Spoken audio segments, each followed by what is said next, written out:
दुनिया की दो सबसे बड़ी ताकतें अमेरिका और चीन एक बार फिर आमने सामने दिख रही है। एक तरफ अमेरिकी राजनीति में डोनाल्ड ट्रंप की तेजी, तो दूसरी तरफ चीन के राष्ट्रपति शी जिनपिंग का ताइवान को लेकर बड़ा ऐलान।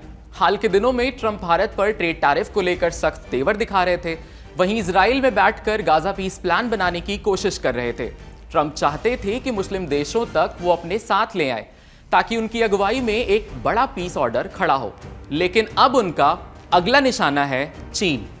उधर बीजिंग में शी जिनपिंग ने चीन की 76वीं वर्षगांठ पर साफ शब्दों में दोहरा दिया कि ताइवान की स्वतंत्रता यानी इंडिपेंडेंस की किसी की भी कोशिश का वो कड़ा विरोध करेंगे।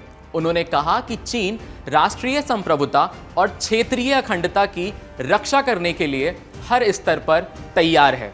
शी जिनपिंग ने यहां तक कहा कि ताइवान स्ट्रेट में कोई भी बाहरी हस्तक्षेप बर्दाश्त नहीं होगा। यही नहीं, उन्होंने चीनी जनता से आगे बढ़ने, कड़ी मेहनत करने और चीन के आधुनिकीकरण की दिशा में एकजुट रहने की अपील भी की।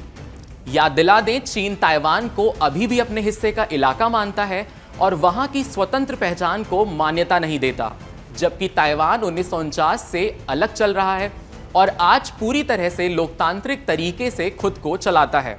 यही वजह है कि अमेरिका कई बार ताइवान को सपोर्ट करता रहा है।